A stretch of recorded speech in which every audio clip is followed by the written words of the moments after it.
toute cette gestion du vide et ce lien au vide, en effet, a créé une économie du vide d'aujourd'hui avec des acteurs qui sont des propriétaires, qui ont à disposition ce vide,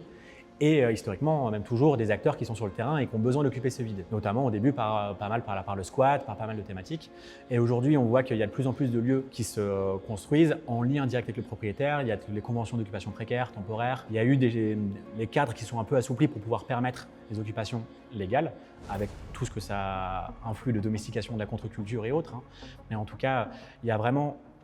beaucoup plus de liens qui se font et du coup, entre les acteurs qui sont vraiment les acteurs de terrain associatifs ou les artistes et autres et les propriétaires, on voit qu'il y a des agences un petit peu d'intermédiation qui existent, comme OnCodes, comme Plateau Urbain, comme Yes We Camp, comme pas mal de structures qui sont aujourd'hui spécialisées autour de ces secteurs. Et on voit qu'il y a une économie du vide qui existe, mais maintenant qui profite à la fois aux propriétaires, évidemment parce qu'ils valorisent leurs biens et du coup ils évitent des pertes, voire ils se font de l'argent dessus, et des acteurs qui accèdent au foncier pour pouvoir développer leurs projets. Ici, on a créé 8 emplois, ça crée une économie, et des acteurs entre deux qui permettent de faciliter et de pouvoir communiquer.